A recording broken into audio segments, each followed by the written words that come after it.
Hi, I'm the Naked Fairy, and I don't know if you can even see it, but I am so relieved and excited. And as animals do, I think my cats have picked up on that because they have just been wild today. So if you hear any crashes in the background, that's what it is. And I want to join them. I want to run around. I want to sing. I want to dance. Okay, the cats don't really sing and dance, but I want to just express that excitement with my body. I also want to laugh and I want to cry because my emotional teacup now is so very full. Because, you see, I figured it out. I figured out what's been giving me sleepless nights. And it's not going away anytime soon, but I like knowing. I haven't known what it was. Was it just all this openness, sharing, things I've never shared before? Was it the level of openness? Or was it some specific thing that got poked of my many PTSD bubbles? And it's been a bit frustrating when my family is getting up to start their day and go to school and work. I'm just going to bed. And I kind of split my day. I work in the afternoon, and then after the evening with my family, when they're all going to bed, I start the second half of my work day. And, I've made it work, but it hasn't been of my choice. And if you're like me, well, okay. Those of us who have been abused, who've experienced trauma, we all have control issues of one sort or another, regardless of how it expresses itself. And I don't like not knowing what's going on, but I figured it out. And I figured it out because of some new jewelry that arrived today.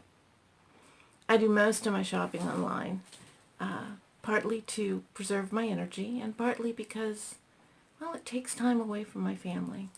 So staple groceries, things like pasta and soup and crackers and all those shelf-stable products, I order online. And things like flea meds or household things, I order online. Also clothes. Once I know a brand and a size and I like it, I will go online to order replacements. Glasses are the same way. I even order my glasses online. So it's only natural that once I find a type of jewelry that I really like, I go online to order it. And I have a wish list. My wish list is big. Sometimes it's something I really like that I can't afford. Sometimes I really like it, but I'm not quite sure. Sometimes things come off my wish list. I'm going through it and I go, that is so 6 months ago. And that happens because what looks fabulous one day you go, yeah, no, not so much. Or there are the things I really like and realize I have no occasion to wear them. I love pearls and I have literally a drawer full of them from a lifetime of getting pearls. And while I periodically go through my jewelry and clear it out, the pearls stay. I love pearls. But my current lifestyle, I really don't have occasion to wear them and certainly no reason to buy more. So sometimes I put them on my wish list and look at them and go, well, just not who I am right now. And that's okay. But I realized today, when some new jewelry arrived, things that have been on my wish list for over a year, that, wow, something had really changed to make me ready to wear this new style of jewelry. And that was one of my cats launching off of the little table I have my tablet on. I got this new jewelry and I realized that, wow, my jewelry shows a real evolution of who I am. You see, I've always liked the pretty princess look. I never felt like a pretty princess. I was very much an ugly duckling for a lot of my life. When I was younger, it took a while to grow into my bones. But I did, and turned into the beautiful swan, but I like the pretty princess look. I like the puff sleeves, and I like the sweetheart necklines, and the full skirts. And if you look back at pictures of me, you can very much see that princess influence, and it shows in a good portion of my jewelry. When you look at it, it is pretty princess. And I still like it. That is still part of me. And you can see my one of my favorite wedding rings. This is a moissanite solitaire, and I don't know if you can see the detail on it, but it's just pretty. It's not overly large, but I really like it. And you can see that in a lot of my jewelry. And I have days when I just want something pretty, and for me relatively simple, and that's when I go with my pretty princess stuff. But when I hit my 40s, I discovered a different look. I wasn't quite ready to wear it in the beginning, but it was what I called hideofab. Part hideous, part fabulous. And the balance changed. Some of it was a lot hideous and a little fabulous. Some of it was a lot fabulous and just a little hideous. And some of it was pretty balanced. But eventually, I started buying some hideofab. And in the beginning, it was very inexpensive costume jewelry. And I liked it. It was fun. And my family, they learned to recognize it. And I'd hear, "Hey, Mom, you got to see this." Or, "Hey, Fairy, here's one you'll really like." And it was kind of something I wore on a lark, and my family would smile when they saw it. But I guess it was about in my 50s, I hit kind of a new stage of life. Go big or go home. Now, it was still in its infancy. I wasn't really ready to go big. Mostly did go home, but that was what I wanted, go big or go home. And I started to look at my hideofab jewelry and started to think, wow, it's really fabulous. And about a year and a half ago, I saw this piece of jewelry. It was Prasiolite. Now, I love rocks and minerals. And there's so much to them. And I can tell you a group of minerals. I can tell you that this is from the beryl family, and this one's bixbyite, and this one's goshenite, and this one's emerald, and this one's yellow beryl. And I can look and go, oh, this is the corundum family, sapphires, and they come in all colors. And rubies are a red version of corundum. But my all-time favorite family of jewels, since I was a child, is the quartz family. Not just the ice quartz or the pink quartz or the smoky quartz, but amethyst and citrine and prasiolite. And prasiolite runs from a very pale green to a much darker green. And the darker it is, the more expensive it is. But I saw this prasiolite ring, and generally I prefer what's known as the jewel tones, the darker colors, but I saw this and it just had such clarity and such depth that I fell in love with it. And when I told my husband that I bought it, he kind of lost it. He said, "I can't believe you bought that. All these pretty rings we've seen, and you bought that thing." He said, "Well, I'll think about it." And the next day I said to him, "You know what?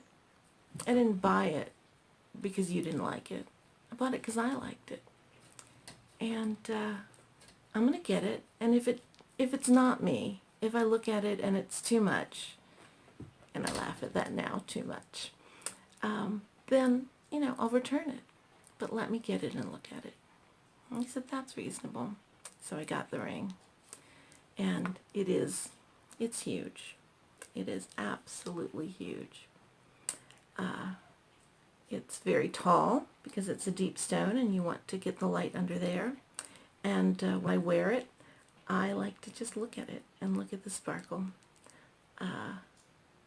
I just love that something that has come out of the earth, usually quite ugly. If you've ever seen gemstones in the rough, they're not pretty things.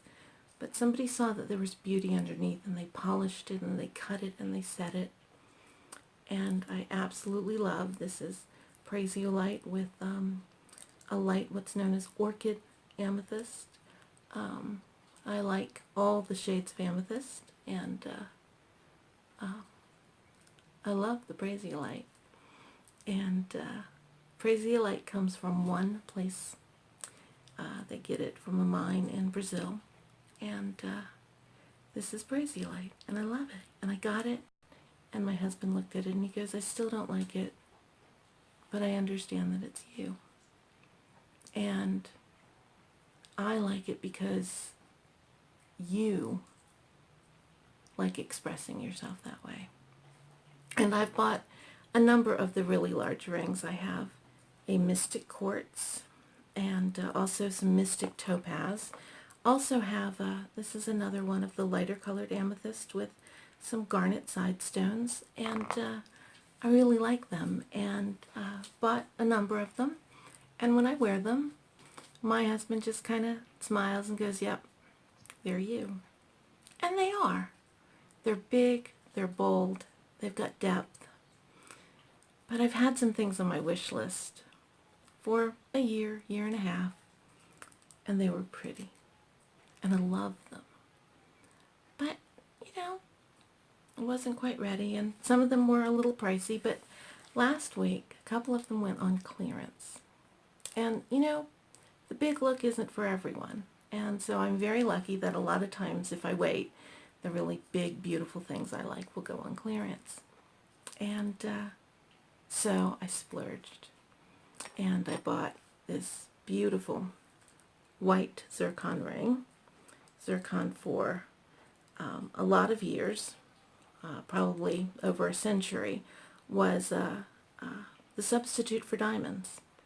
And it has a lot of sparkle to it, and I really loved it, and I loved the pattern. But then I bought two other ones, and they're just, you have to see them. This is amethyst and garnet, and this is black spinel and chrome diopside. Much bigger than I thought, but just, wow. And when I looked at them, it hit me. You see, I've never bought rings like this before. I've bought big rings, I've bought bold rings, but never something just that's spread out like this. And I realized that was it. For the first time in my life, I'm not just naked, but I'm publicly naked. And I'm not talking about seeing my body. But that's kind of symbolic. You know, in the middle of the night, one of the things I did last night was taking the trash out because our garbage gets picked up on Tuesdays. And so on Monday night, I take the trash out. And now that I've kind of split my day, I usually do it late at night. And so at like 1, 2 a.m., I am emptying the cat box, taking out the trash, gathering the recyclables. And even though I'm perfectly comfortable being naked around my house, I'm not going to walk naked outside, even though it's like 4 a.m. and nobody's going to see me. But I put on sweats and a tank top, and I took the garbage out. And, you know, that's what we do. No matter how we are in private, we put our clothes back on. And I've only recently let people see me, and by recently I mean the last 5 to 10 years, let people see me emotionally clothed. And now I'm willing to be emotionally naked. Wow. Yeah. No wonder I got afraid. Got afraid, yeah. Was afraid. It's not surprising because it's scary. It's scary to tell my truth. And it's not just telling you about what happened to me as a child and my healing journey. It's not just about that. I've made the decision to be open about a lot of things. I've been working on another set of videos that, again, they're about me telling my truth. They're about showing the world how I see things. And that's really, really, really scary. In fact, it's terrifying. And yeah, it kept me up at night. And I suspect it's going to keep me up at night for a while, because I'm going to keep doing it. It's time. It took a lot of years. I look at 20 and 30 somethings out telling their truth. on YouTube, in jobs they do, in blogs, in stand-up routines. And I think, wow, I wish I could have done that at that age. But I couldn't. I had other work to do. But now I'm ready to tell my truth to the world. I'm ready to say when I disagree with someone politically. I'm ready to say to more people, I've said a few things on Facebook, but I'm willing to say to more people, look, I may not believe what I believed anymore, but I know what faith is and what it isn't. And what you're talking about isn't faith, it's fear. I'm ready to stand up and say that to people. What are you doing? Why are you making your God so petty and small? Why are you looking at politicians that make empty promises? Why? And I'm ready to be me. Not just smart and funny, but wide open and fabulous and sparkling, and maybe more than some people can take. And that's okay. It's really okay. You know, I feel so blessed. I was married to my first husband for 14 years, and he gave me a safe space to start healing. And I still from time to time say thank you to him, because I couldn't have done it without him. He gave me a safe place. He gave me a shielded place and let me start my healing journey. I've been with my second husband going on 16 years. We were both single for a while, and it was an adjustment, and it was very difficult. Our early years were really, really rough. But, wow. I really love that man. But he did something no one's ever done before. When I tried to be who I thought he wanted me to be, he would say, no, just be yourself. I didn't know what to do with that. I didn't know who myself was. And I started learning. And now, over 15 years later, wow. Yeah, there's some idiofab in there. And it's mine. But I'm ready to show it. Because I am naked and unashamed of my truth. But now I have something to add to that. I am naked and unashamed of my truth, and I am ready to go boldly and openly into the world to sparkle my shine. Yep, there's a lot of rough there. A lot still needs polishing, and some things need to be cut out. Because journeys are like that, and growth is like that. When you go into a new stage of life, when you grow, when you heal, there are gains, but there are losses. And that's part of it. And it's terrifying.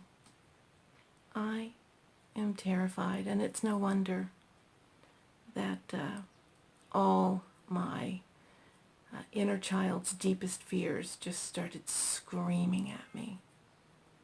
Because as a child, I learned that being seen meant being hurt. If I was seen, it meant someone might get mad at me, or I might trigger something. I didn't let people see me, except for my dad. And I've said this before. There were problems there. But physically he was safe, and emotionally he was safe. I didn't have to hide who I was with him.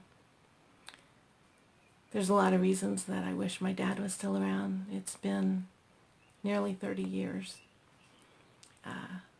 But I wish I could talk to him sometimes. When he was dying, he said to me, I wish that I could see you truly happy. Because he knew. He didn't know why, but he knew his child wasn't happy. This is so hard.